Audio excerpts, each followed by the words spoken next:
Ambassador Jack "Lucky" Martinez struggled to keep his eyes open as Trade Minister Zix droned on about the proper documentation requirements for transporting methane-based dairy products across sector boundaries.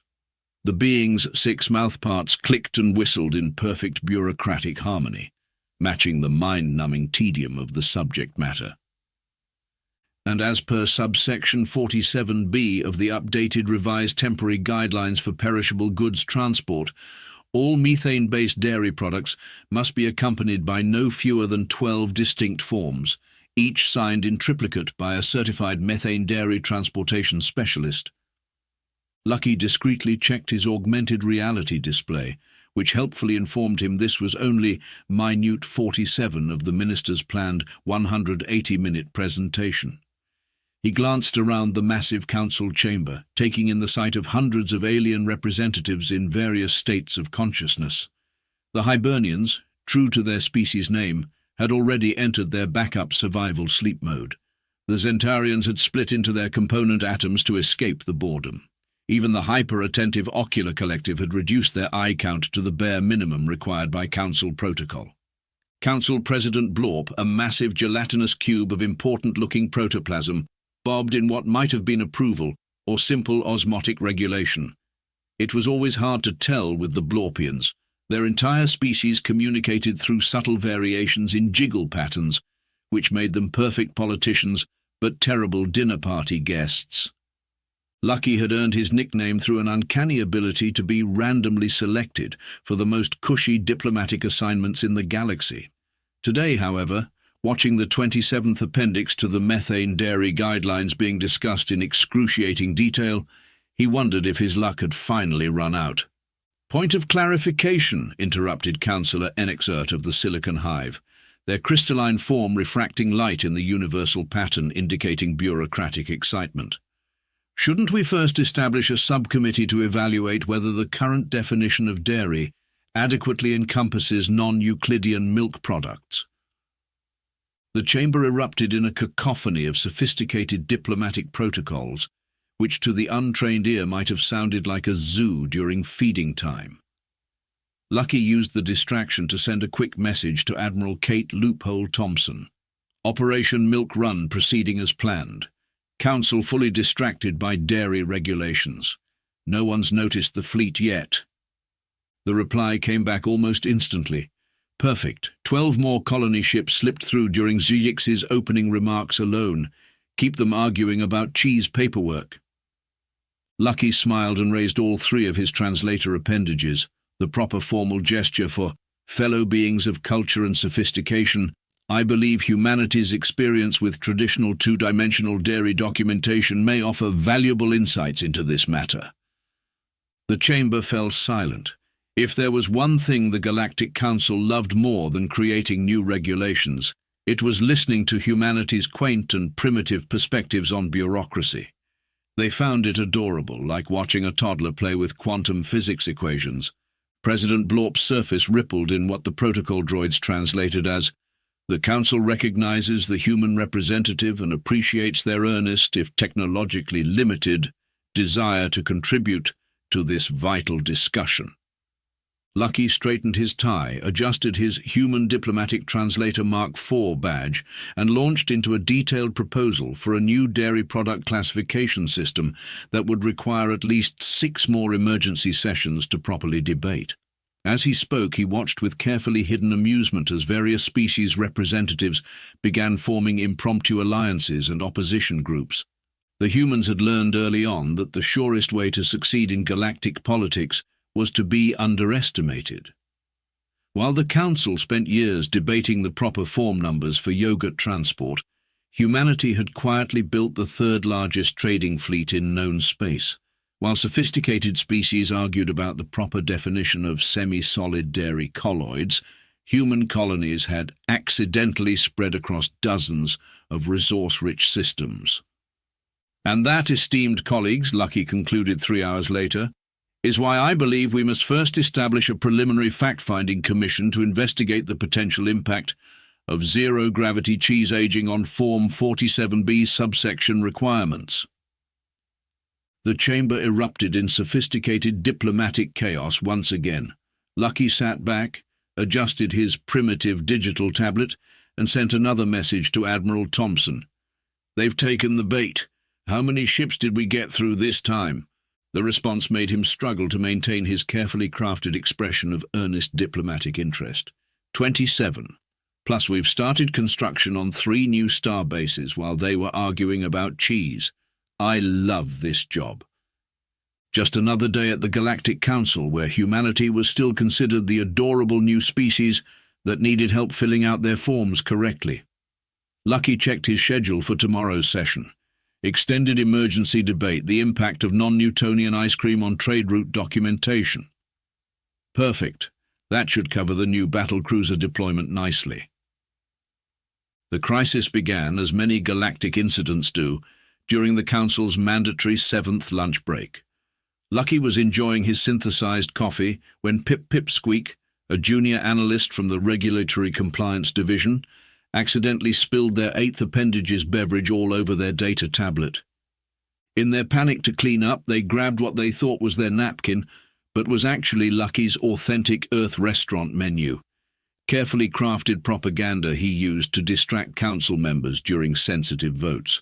As they wiped the screen, the holographic overlay flickered, revealing the actual contents. Classified shipping manifests showing human vessels in explicitly forbidden sectors of space. "Oh, my 7 sons!" Pip Squeak whistled through their respiratory tubes. "These aren't pizza delivery routes at all." Lucky maintained his carefully practiced look of innocent confusion. "What? Oh, that old thing. Must be a glitch in our primitive mapping software. You know how we humans struggle with basic spatial navigation." He reached for the tablet, but Pip Squeak's 8 appendages were surprisingly quick when they weren't juggling multiple beverages. "These are military-grade transport signatures in the restricted Zelbon cluster, and the protected nexus of eternal bureaucratic processing. And is that a human-supplied depot in the sacred void of untaxable commerce? Would you believe we got lost multiple times in completely strategically valuable locations?" Lucky offered his most disarming smile. "You know us humans, always taking wrong turns at Beetlejuice." But it was too late. Pip Squeak had already initiated the emergency protocol for suspected regulatory violations, which meant the next scheduled lunch break would be delayed by up to 7 minutes. In galactic bureaucracy, there was no greater sign of crisis. Within hours, the council chamber had transformed from its usual state of dignified tedium into something approaching mild concern. President Blorp's surface ripples had increased to Category 2 perturbation levels. Trade Minister Jix's clicking mouthparts were so agitated they were actually reaching audible frequencies. The Hibernians had even woken up. "Explain this at once," demanded High Councillor Vex of the Paperwork Confederation, waving all 17 of their signing appendages in distress. The chamber's holographic displays showed hundreds of human ships, bases and colonies in supposedly restricted space. "How did you achieve this level of expansion without filing the proper forms?" Lucky cleared his throat. "Well, you see, there appears to be some confusion. According to our records, we did file all the proper forms.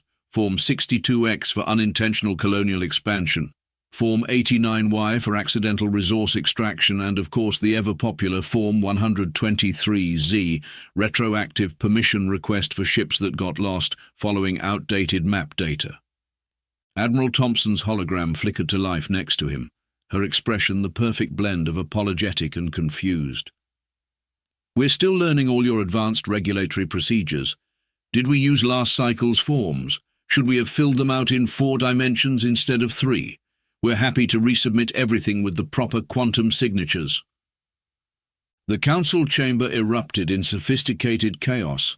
The Zentarians reformed their atomic structure just to express their outrage. The Ocular Collective manifested extra eyes purely for the purpose of rolling them in disbelief. "But these are clearly planned military installations," Pip Squeak protested, their analysis algorithms approaching dangerous levels of actual insight. "Military? Oh, no, Thompson laughed. "Those are just heavily armed trading posts for, aggressive bargaining. And those aren't battle cruisers. They're very enthusiastic diplomatic vessels. See, it says so right here on Form 47B under Purpose of Installation. Peaceful trading station with completely coincidental defensive capabilities. And the planetary-scale mining operations? Vex demanded. Would you believe we were looking for space whales? Lucky offered. We heard they might be endangered. We're very concerned about conservation. That's why we had to build those 40 orbital defense platforms to protect the whales from space pirates or meteors, whichever sounds more believable. This is unprecedented. President Blorp's surface rippled so dramatically that 3 junior clerks had to be treated for motion sickness. Humanity has expanded into restricted space without following proper protocols. Actually, Lucky pulled out another tablet. According to Section 7, Paragraph 18, Subclause 23 of the Emergency Provisions for Accidental Colonization, all our expansions are technically legal since we filed Form 404. Documentation not found, which automatically triggers Form 303, Temporary Permission Pending Review, which then activates the little-known Form 202, Permanent Registration of Temporary Structures that have been there too long to move now. The chamber fell silent as hundreds of species simultaneously tried to process the idea that humanity had weaponized bureaucratic incompetence. Admiral Thompson smiled brightly. We've also prepared 67,000 pages of supporting documentation, which according to Council Procedure 89C must be reviewed in its entirety before any action can be taken. Shall I begin reading it aloud? I believe the procedure requires it to be read in all 15,000 currently recognized galactic languages. The silence grew deeper as the Council realized they faced their worst nightmare. Humans who had learned to game the system. Lucky's communicator buzzed quietly. Another message from the fleet. Operation Paperwork Paradise proceeding as planned. Established 3 new colonies while you were explaining our clerical errors. By the way, we're planning to accidentally annex the Celestial Archives next week. Better start filling out those wrong-turn forms now. He smiled and raised his hand. While we're all here, I have some exciting proposals about streamlining the process for accidental first contact scenarios. I've prepared a mere 12,000 slides. The Hibernians immediately went back into hibernation. This was going to be a long day. Pip-Pip-Squeak had never been so excited in their entire analytical career. After 3 straight solar cycles of processing human diplomatic records, they'd finally spotted a pattern. The fact that they'd gone through 17 stimulant patches and were now seeing quantum probability waves wasn't important. What mattered was the evidence splayed across their holographic display. "Don't you see?" They chittered to the Emergency Committee for Human Regulatory Compliance, their appendages vibrating at what medical professionals would classify as concerning frequencies. Every single human expansion incident follows the exact same pattern. The committee members stirred from their bureaucratic stupor. Even President Blorp's protoplasm shifted slightly, though that might have been gas. First, Pip-Pip-Squeak brought up a series of diplomatic records. Humans send what they call exploratory vessels into restricted space. When caught, they apologize profusely, claiming their primitive navigation systems malfunctioned. High Councillor Vex's signing appendages twitched. Yes, we all remember the infamous "sorry, we thought that was Jupiter" incident. Then, Pip-Pip-Squeak continued, their analysis glands now working overtime. While we're processing their apology, they established temporary emergency shelters for their lost crews. By the time we finish the paperwork for the navigation violation, these shelters have somehow evolved into full colonies with historical preservation status. Trade Minister Zix's mouthparts clicked in remembered frustration. Like the human historical site of New Cleveland, established last week. Exactly, and here's the crucial part. Pip-Pip-Squeak displayed a massive chart showing hundreds of human diplomatic messages. Every single human document begins with, "We come in peace." Every single one. Well, that's good, isn't it? Asked a junior council member whose species hadn't yet developed pattern recognition. It shows their peaceful intentions. No, no, no. Pip-Pip Squeak was now vibrating at frequencies known to disturb certain psychic species. Don't you see? They never say anything about leaving in peace. The chamber erupted in gasps, followed by the immediate formation of 3 subcommittees to investigate the grammatical implications. Meanwhile, in his office, Lucky was reviewing the latest accidental expansion reports with Admiral Thompson's hologram.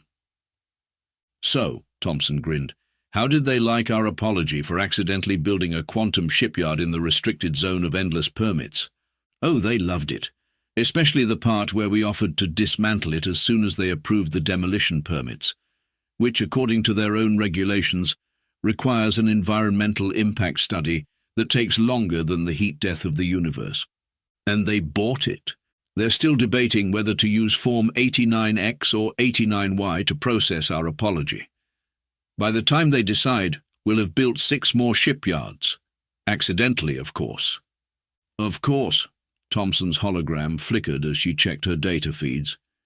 "Speaking of accidents, you'll never guess what our exploration fleet just discovered in the bureaucratic exclusion zone.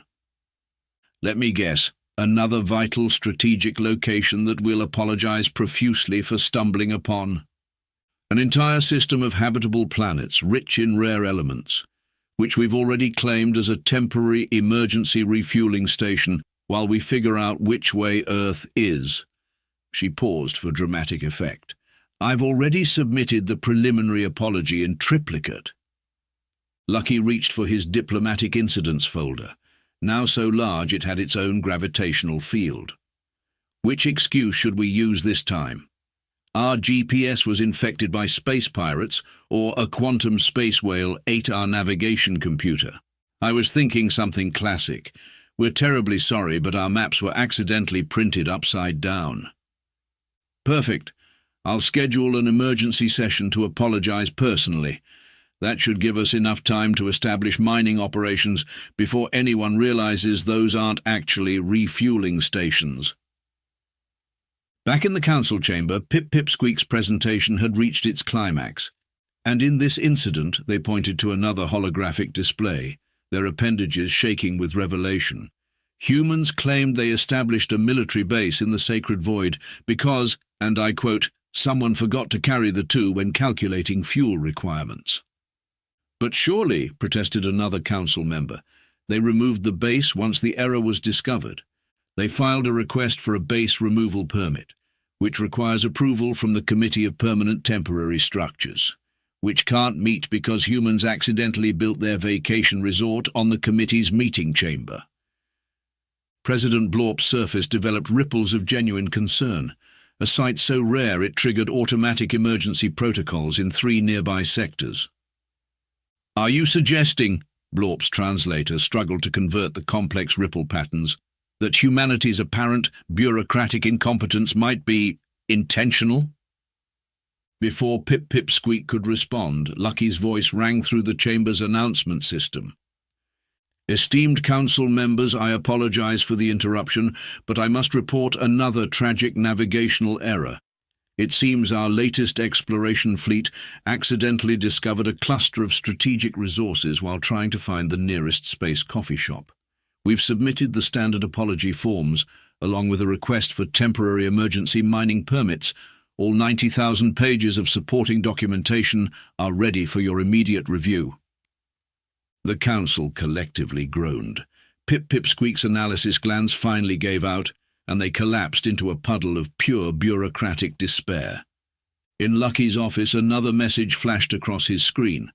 "Operation Whoops, how did that get there? Is proceeding ahead of schedule. Should have control of the entire sector by next Tuesday. Don't forget to file our apology for accidentally annexing it while looking for a parking spot." Lucky smiled and began preparing his next briefing, the tragic consequences of reversed plus and minus signs in spatial coordinates, a human apology in several volumes. Sometimes, he reflected, the best way to succeed in galactic politics was to fail upward with style. The emergency session of the council was interrupted by the arrival of Bob, technically correct Williams, humanity's chief legal representative. He burst through the chamber doors with 17 anti-grav carts loaded with documents, followed by a small army of clerical drones. "My deepest apologies for the dramatic entrance," he announced, straightening his tie. "The drones got lost 3 times on the way here, our primitive guidance systems, you understand.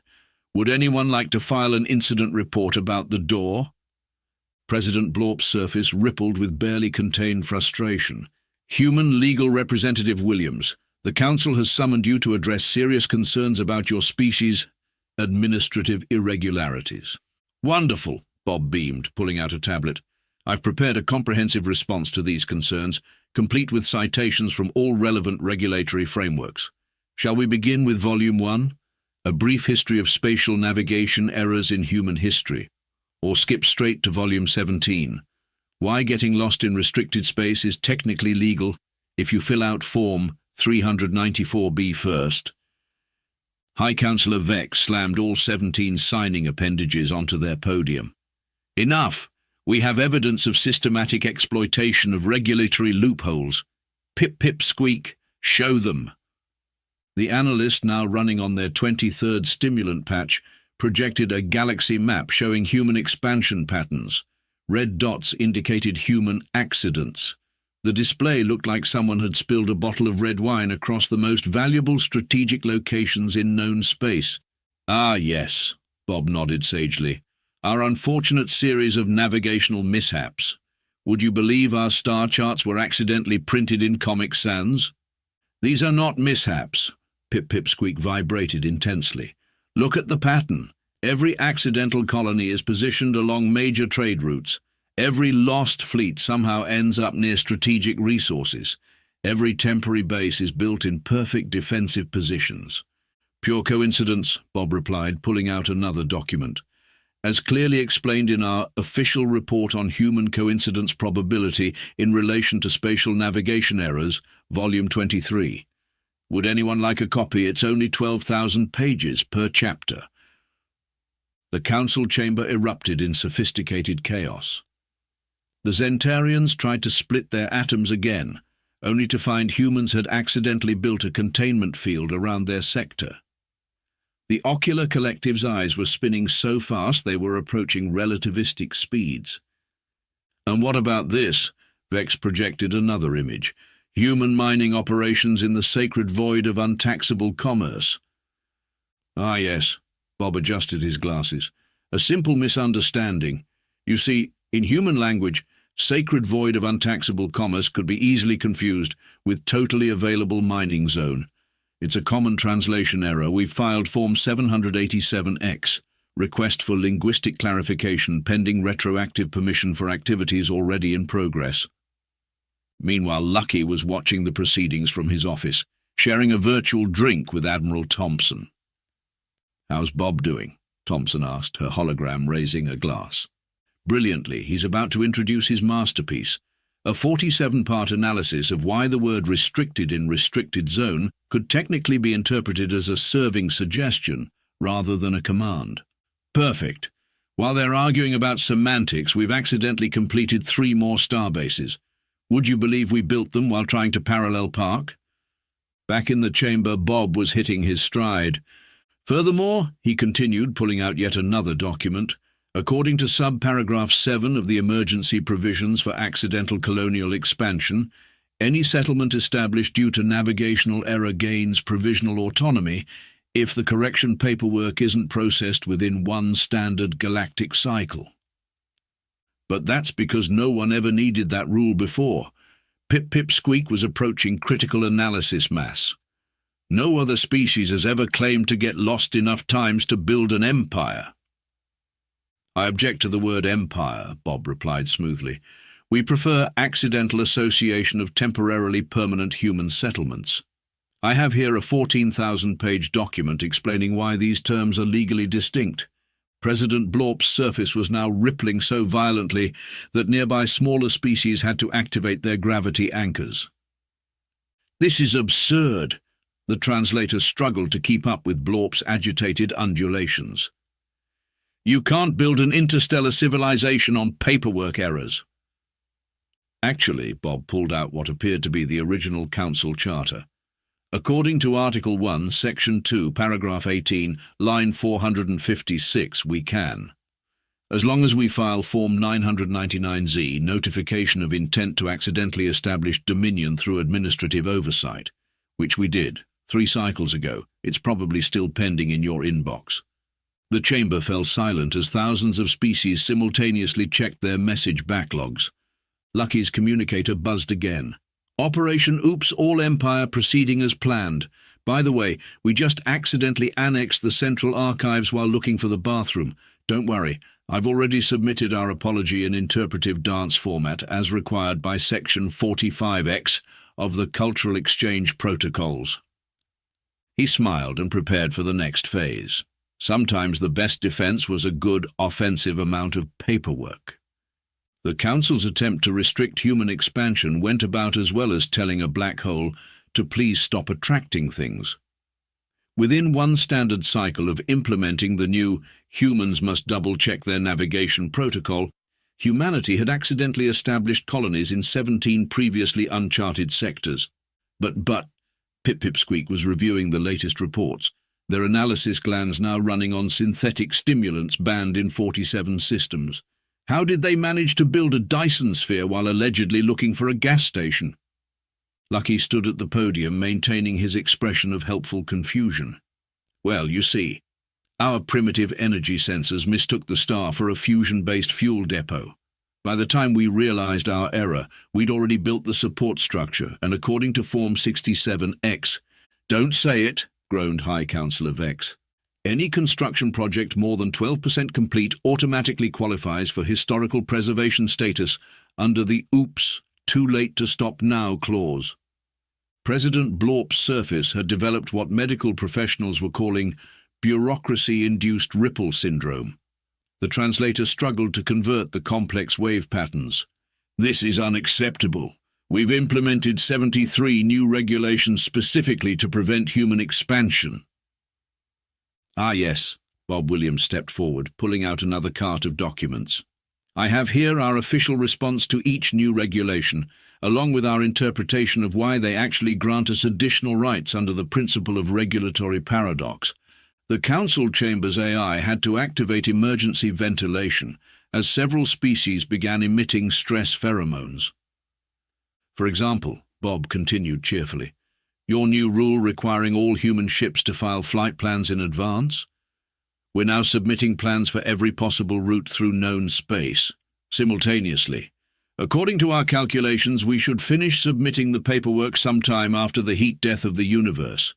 In the meantime, any route we take is technically pre-approved pending final review." Admiral Thompson's hologram flickered to life, wearing an expression of profound administrative concern. "We're trying our best to comply with the new regulations. Just yesterday, we submitted Form 456Z, request for clarification on whether quantum superposition counts as being in restricted space. While waiting for a response, our ships exist in all possible locations simultaneously. Schrödinger sends his regards." The Zentarians tried to split their atoms in protest, only to discover humans had accidentally built quantum observation posts around every strategic location, effectively freezing all quantum states in their favor. "And let's not forget," Lucky added helpfully, "that according to the new requirement for multiple witnesses to verify navigation calculations, we've had to station human observers throughout restricted space, purely for regulatory compliance, of course." "Of course," Thompson nodded solemnly. "We take rule following very seriously. That's why we've established emergency compliance monitoring stations in every sector. The fact that they're equipped with planetary-scale defensive systems is purely coincidental. Would anyone like to file a complaint about the heavily armed regulatory inspection teams?" Pip-Pip-Squeak's analysis sparked a revelation. "Wait, are you saying you're using our own regulations to justify military occupation?" "Military?" Bob gasped, placing a hand over his heart. No, these are administrative enforcement facilitation units. See, it says so right here on Form 789C, Declaration of Peaceful Intent to Station completely non-military personnel for regulatory purposes." "But they have battleship-grade weapons. Those are administrative tools for high-energy document processing. Very standard office equipment. Would you like to file a request for a demonstration? The council chamber erupted in sophisticated panic as species finally began checking their regulatory databases. The horrible truth emerged: humans hadn't broken a single rule. They'd just interpreted every rule exactly as written, rather than as intended. Lucky's communicator buzzed with another update from the fleet. Operation Malicious Compliance has achieved full-spectrum dominance. We now control 30% of known space through carefully documented administrative errors. Should we accidentally annex the Central Archives while filing the paperwork to report our previous accidental annexations? This is impossible. President Blorp's surface ripples had achieved perpendicularity, a sign of extreme bureaucratic distress. No species can expand this fast through legitimate means. Actually, Bob pulled out what appeared to be the original founding documents of the Galactic Council itself. According to Article 1, written 10,000 cycles ago, the Council must promote efficient administration of galactic resources. One could argue that by accidentally optimizing administrative processes through creative form interpretation, we're fulfilling the Council's primary directive. The Chamber's AI had to dispense emergency calming agents as several species simultaneously realized that humans had weaponized the very foundation of galactic civilization, the sacred art of paperwork itself. Lucky smiled and prepared his next presentation, a comprehensive analysis of why getting lost in strategically valuable locations is actually good for galactic efficiency. Sometimes the best way to win wasn't to break the rules, but to follow them so precisely that they broke themselves. The final emergency session of the Galactic Council began with what historians would later call the Great Administrative Revelation, though humans just called it Tuesday. President Blorp's surface had achieved previously unknown ripple patterns, causing 3 different species to evolve just to study them. Before we begin, Lucky announced to the chamber, I should report that our fleet accidentally conquered the Celestial Archives while trying to file an appeal against our previous accidental conquests. We've submitted Form 999Z, retroactive permission for ironic administrative takeovers. The chamber had passed beyond chaos into a new state of being that required the invention of several new mathematical concepts to describe. The Hibernians had woken up purely to go back into hibernation. The Ocular Collective had developed square eyes from reviewing too many human submission forms. Admiral Thompson's hologram appeared, accompanied by what appeared to be a galactic map showing human-controlled space. It looked less like territorial expansion and more like someone had played connect the dots with strategic locations while blindfolded. In the interest of administrative transparency, she began, I feel obligated to report that we've just accidentally established control over 3 more sectors, while attempting to file these reports about accidentally establishing control over other sectors. Enough! President Blorp's ripples had achieved sentience and were filing their own complaints. What is the true purpose behind all these accidents? Lucky, Bob and Thompson exchanged glances. The moment had finally arrived. Well, Lucky smiled, pulling out one final document. Let's review humanity's first contact package, shall we? The one we submitted when joining the Council. Notice anything interesting about the opening line? Pip Pipsqueak, running on their 47th stimulant patch and now able to see through time, projected the document, We come in peace. Yes, Thompson's hologram grinned. We came in peace. We never said anything about leaving that way. You see, Bob explained, pulling out the original human membership application, every single document we submitted included that phrase, and according to Council Regulation 47B, all submitted documents become legally binding upon acceptance. The revelation hit the chamber like a supernova of administrative horror. Humanity hadn't just been exploiting loopholes, they'd created the biggest loophole of all, with their very first words to the galactic community. By accepting our membership, Lucky continued cheerfully, you legally bound us to arrive peacefully, but there was no clause about what happened after arrival. Technically, we've fulfilled our only binding obligation. We came in peace. Everything after that was just creative administrative interpretation. The chamber erupted in sophisticated resignation as species finally realized they'd been outmaneuvered by the one thing they never suspected: precisely followed regulations. But Pip-Pipsqueak's analysis glands had transcended normal space-time. You've taken control of nearly a third of known space through paperwork. Actually, Thompson's hologram checked some figures. It's closer to 40% now. We accidentally annexed another sector while explaining how we accidentally annexed the previous sectors. We've already submitted the apology forms in interpretive dance format, as required by Section 89C of the Cultural Exchange Protocols. President Blorp's surface achieved perfect stillness, the bureaucratic equivalent of surrender. The translator struggled to convert the complex absence of ripples. So this was your plan all along? To conquer through compliance? Conquer is such an aggressive word, Lucky smiled.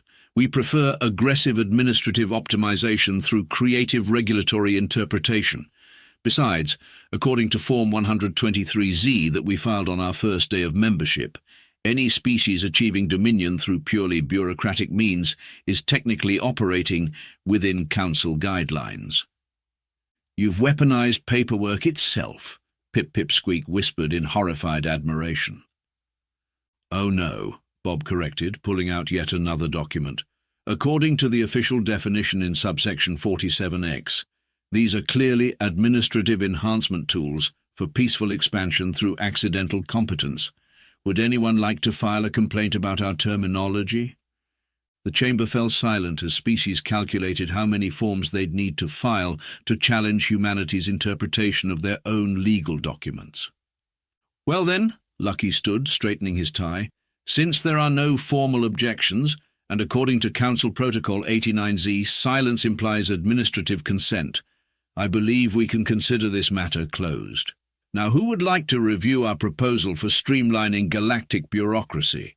I've prepared a mere 50,000 pages of suggested reforms. The Hibernians achieved new depths of hibernation. The Zentarians evolved beyond atomic structure purely to avoid more paperwork. President Blorp's surface achieved perfect quantum harmony with the concept of administrative defeat. And somewhere in human space, a clerk filed Form 1A, official recognition of successful peaceful conquest through aggressive paperwork, marked it with humanity's traditional opening line, and smiled. After all, they had come in peace, and they just never promised to stay that way.